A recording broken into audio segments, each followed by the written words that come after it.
Hello and a warm welcome to a very special edition of Palace Confidential. I'm Jo Elvin and my guest this week is the Daily Mail's editor-at-large, Richard Kay, who has been a royal correspondent for more than 35 years and has broken huge stories along the way. We've asked him to join us for this special episode of the programme where we'll look back at some of the big royal talking points this year, and I'll be asking him to put those stories into context using his unrivaled experience. Thank you for joining me, Richard. I don't often get you to myself. Delighted to be here. This is great, and boy, what a year. Indeed, and we're not even, just over halfway through? Exactly. Well, to cast our minds back to January. Let's start at the beginning of 2024.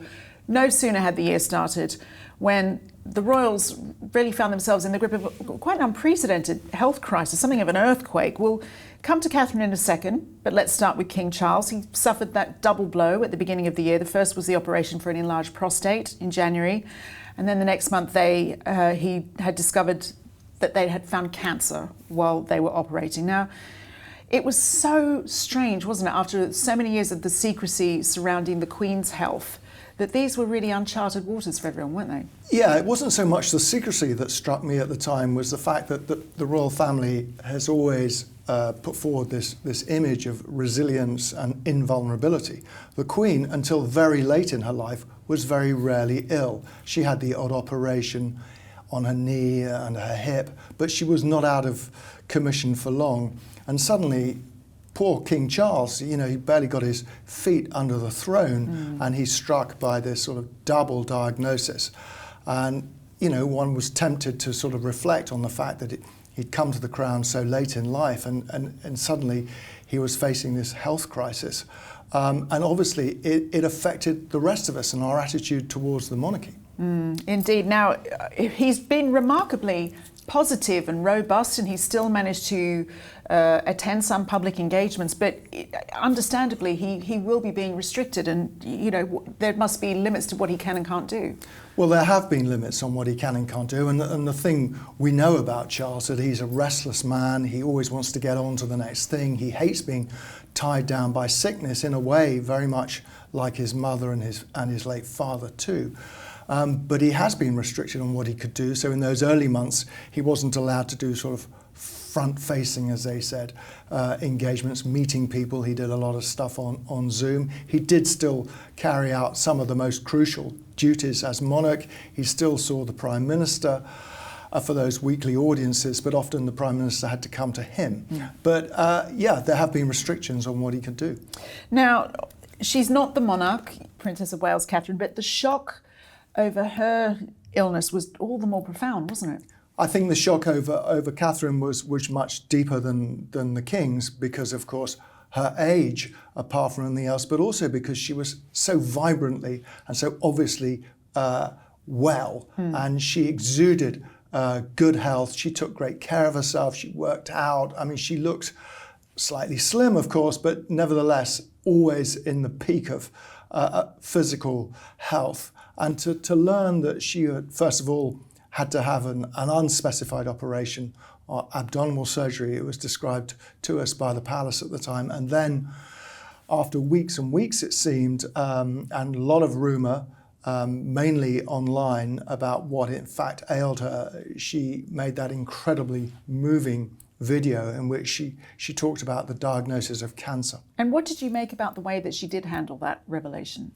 In a way, I felt that they were pushed into a corner, that the speculation about what was wrong with her and the effect on the wider monarchy, and the fact that this was being discussed not just here in Britain, but right around the world. I mean, as I recall, it actually came up at a White House briefing when the eyes of the world were on the White House press secretary, and Biden's press secretary, made an observation about it. So I felt that they had to do something, and I thought how she did it was enormously brave, obviously, but also incredibly emotional and touching too. And I think it touched a chord with people right around the world. I was really shocked by the amount of celebrities kind of joining in on the sport of where's Catherine? You would expect famous people would understand what it's like to have limits on your privacy as a famous person. I think that tells us an awful lot about where the monarchy rests in sort of the hierarchy, if you like, of celebritydom. And they are at the very top, the very peak. They're beyond and above Hollywood superstars. And it was, in a way, quite chilling now, going back, thinking about it, when a number of celebrities, well-known people in Hollywood, offered their opinion. They thought they were being funny and amusing. And in fact, they were making a disastrous and catastrophic error. And some of them offered very full and heartfelt apologies. Do you think that, where is the sweet spot, if you will, for the respect for privacy for royalty, mixed with, you know, if you keep stum, that's when speculation is just rife? Well, we saw a mixture of both this year. The King was extremely open in his diagnosis and the treatment that he had to receive, although at no stage have the palace specified what kind of cancer he has been treated for or what the treatment exactly is. Likewise with Catherine, we knew she had an abdominal surgery, but we don't know what for, and we don't know what kind of cancer she has been treated with chemotherapy for. I mean, there is a great difficulty here. How much do they reveal and how much do they hold back? One has enormous amount of sympathy. Any human being would, really. I mean, matters of health are deeply personal.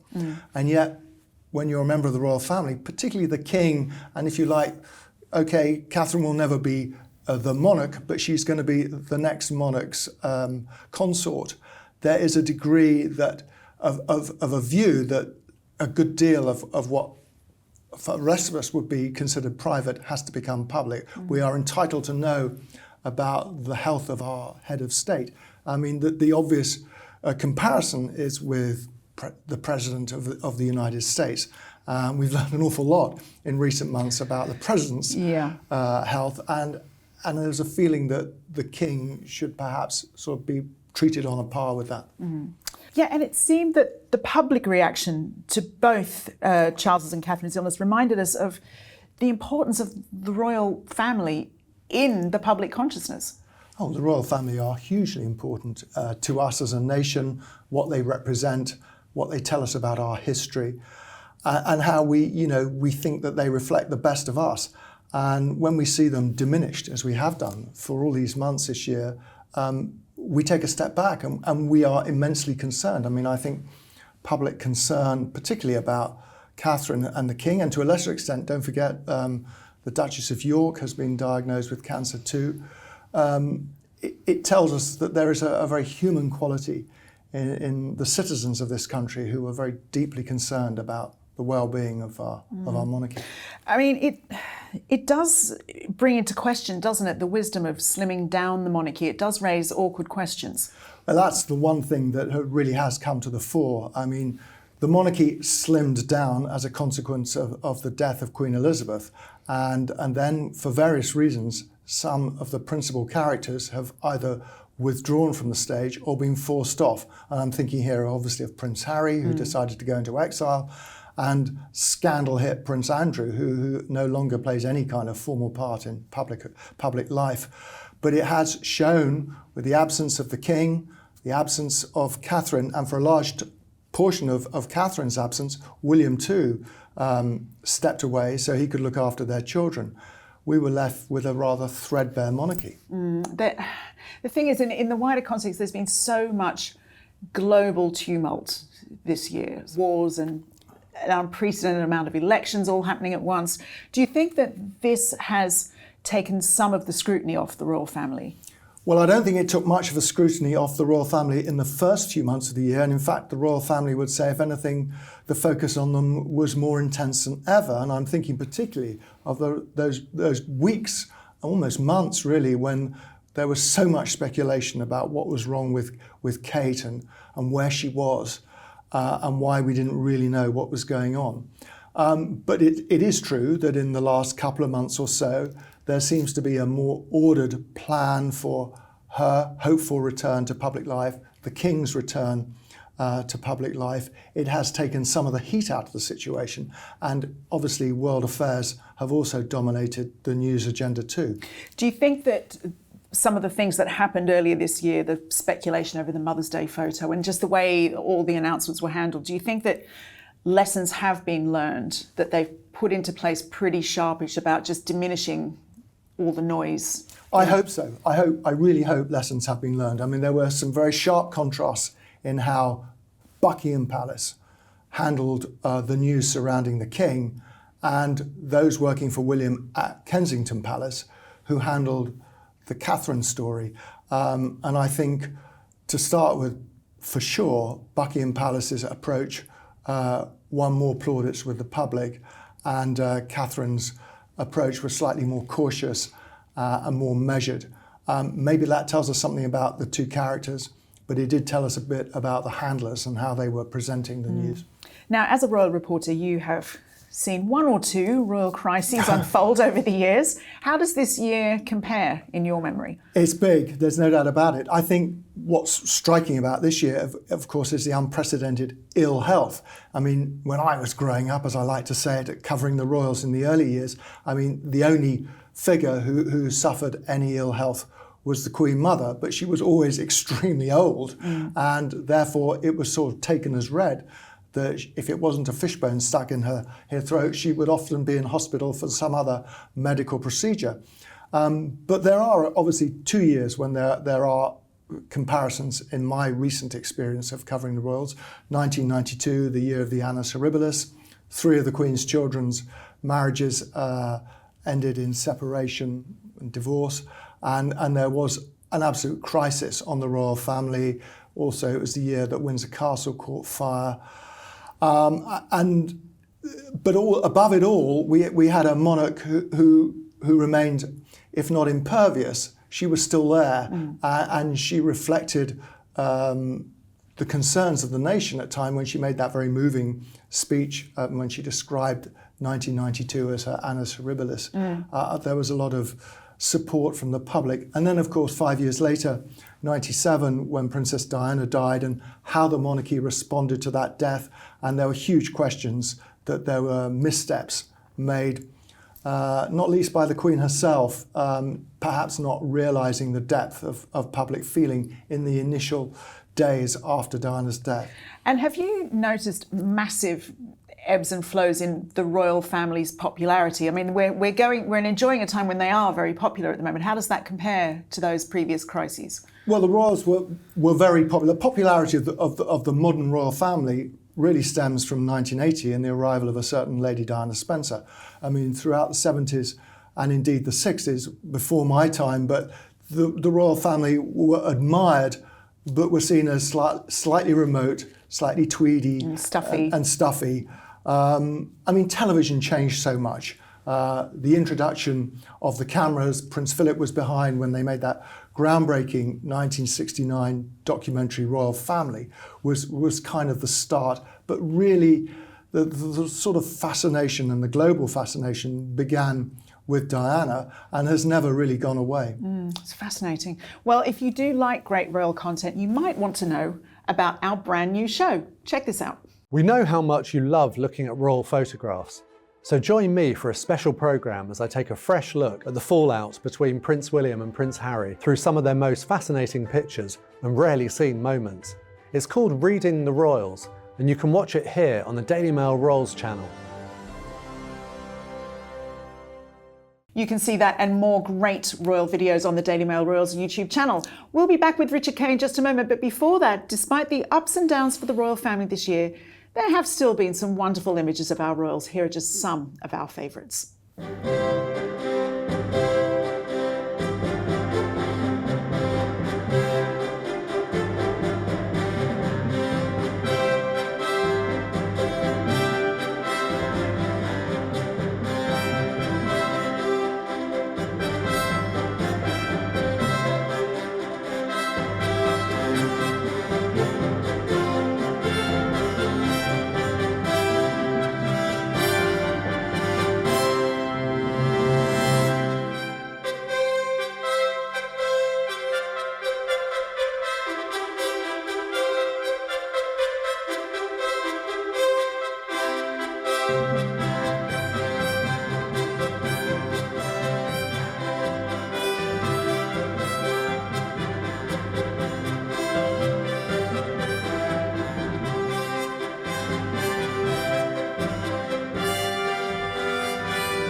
Well, stick around as later we'll have part 2 of that special montage.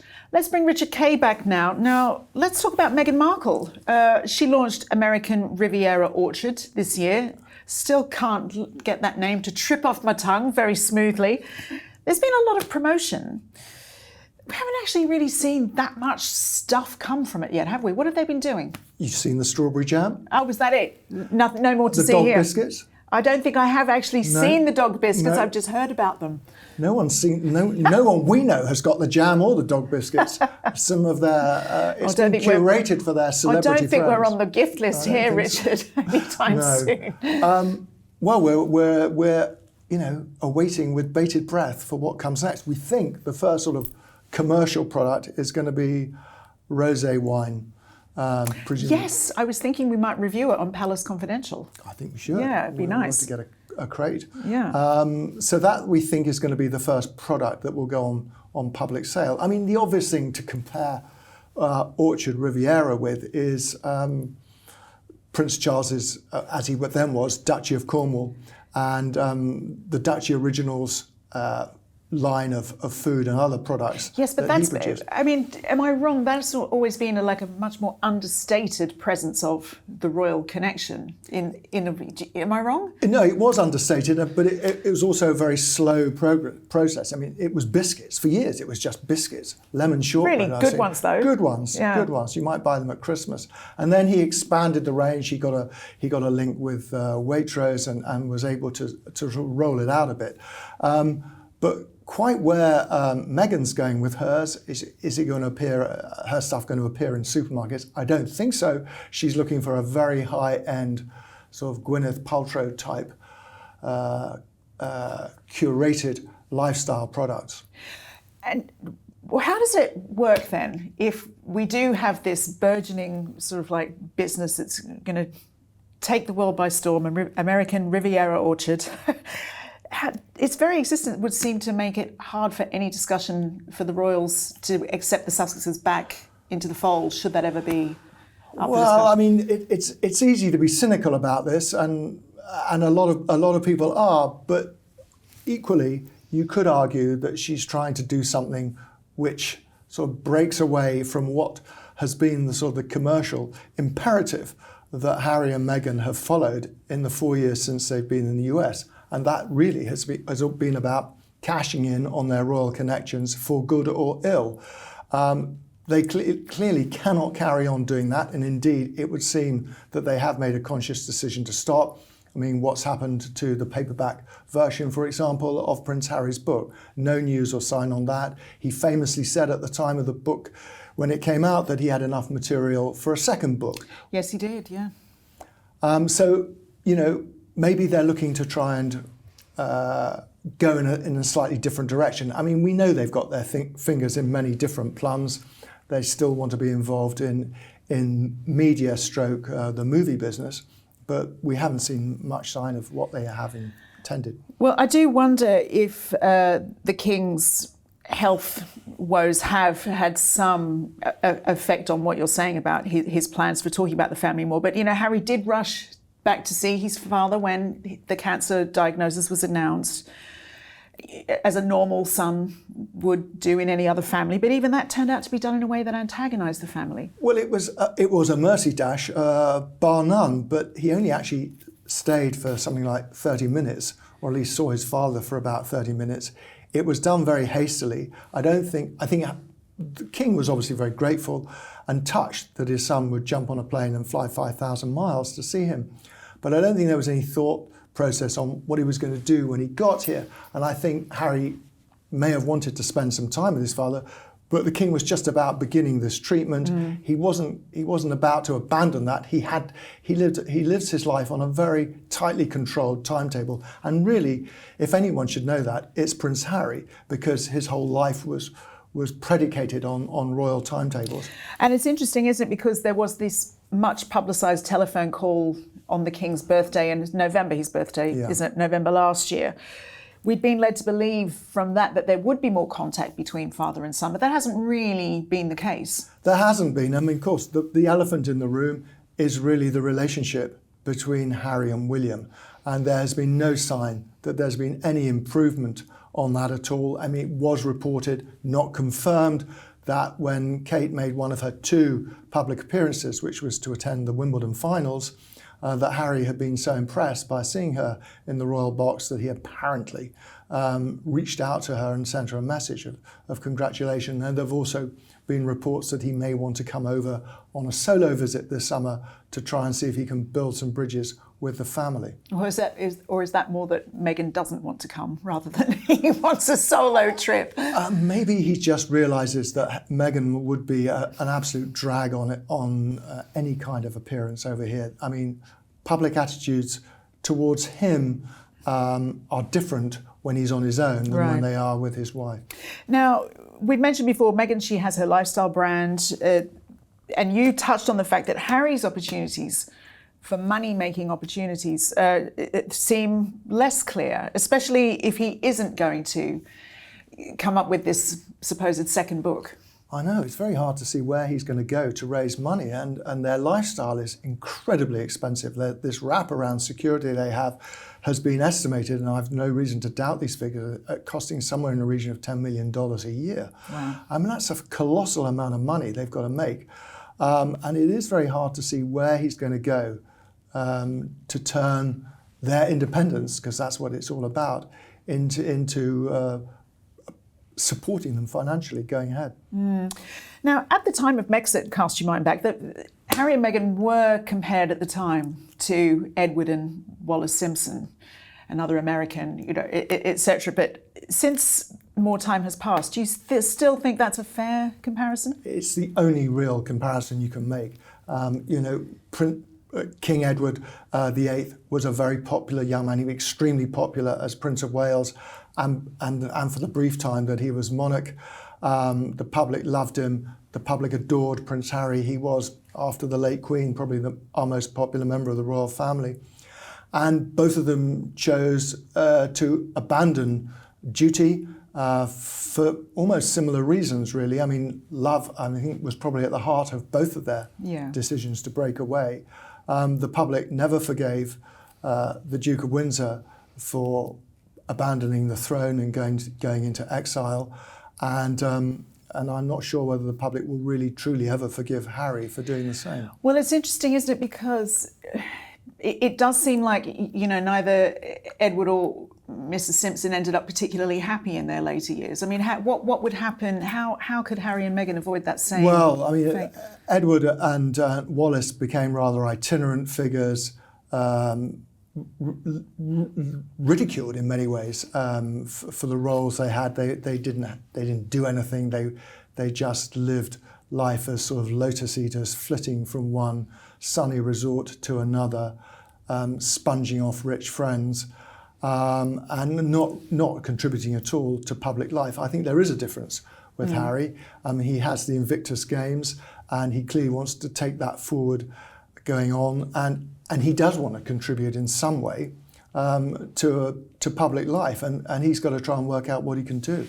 He must still be very much smarting from the fallout from the Pat Tillman Award controversy. He's picked up a lot of awards this year.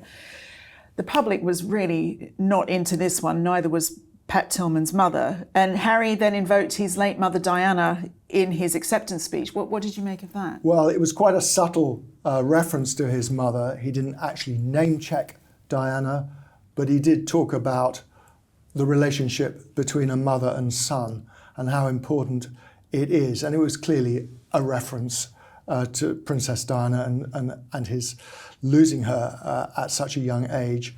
I think it also was quite subtly a way of sort of reaching out to Pat Tillman's mother, who had publicly expressed a strong view that Harry was not the right person to be accepting the award, which was associated with this incredible hero son of hers who was sort of straight out of central casting, big, chiseled former professional sportsman who died serving the US overseas.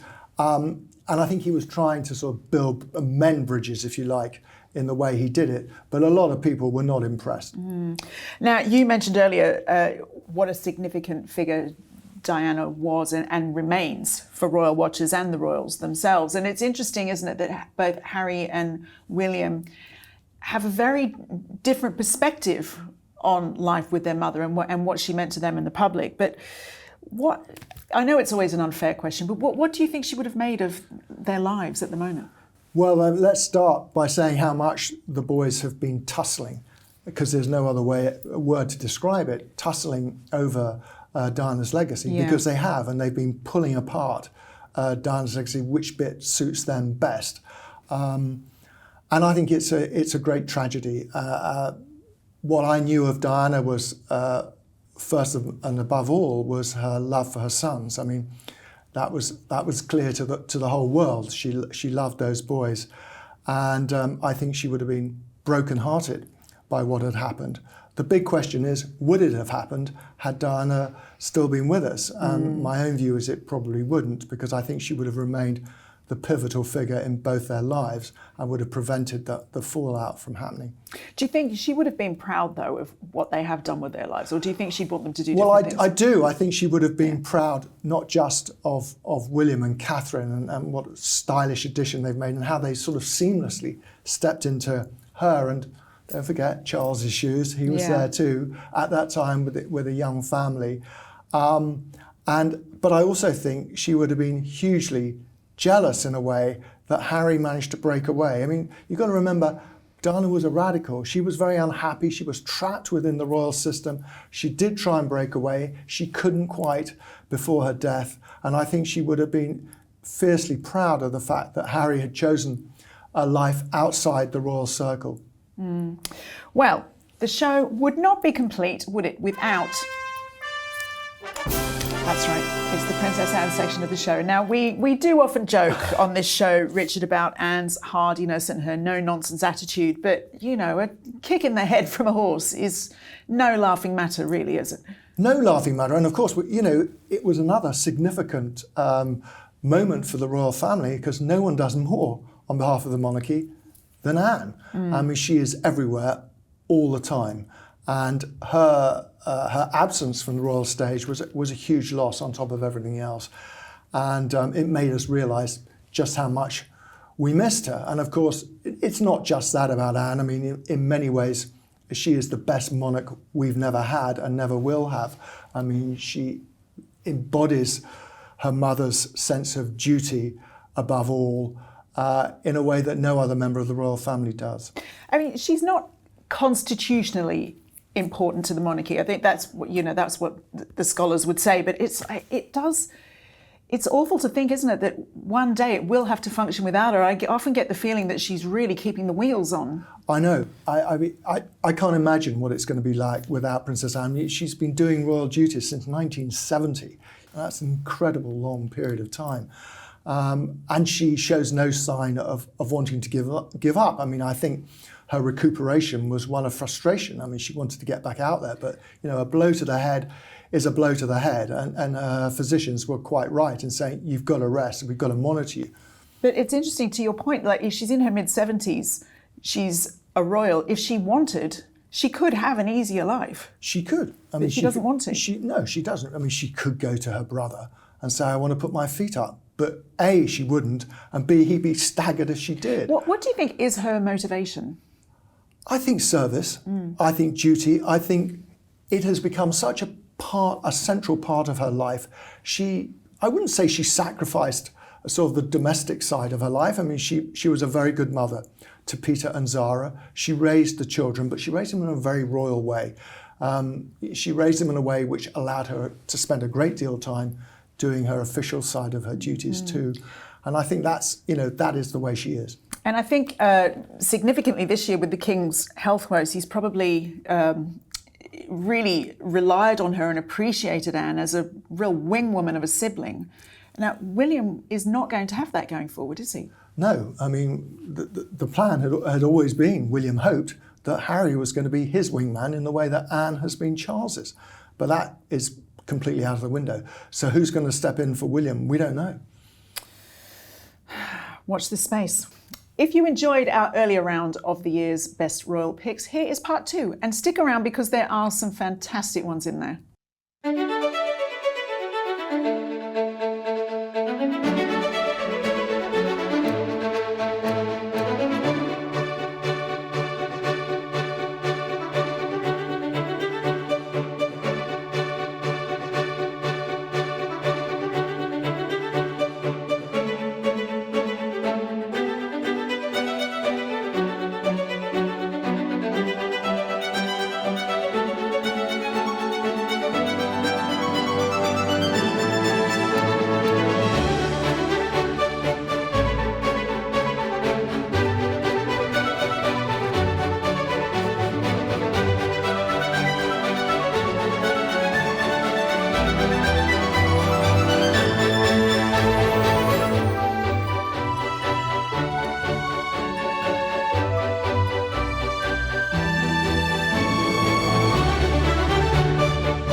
Hope you enjoyed those as much as we did. It has been fascinating talking to Richard Kay. As always, thanks to him and to you for watching. We will see you on Palace Confidential next week. Bye-bye.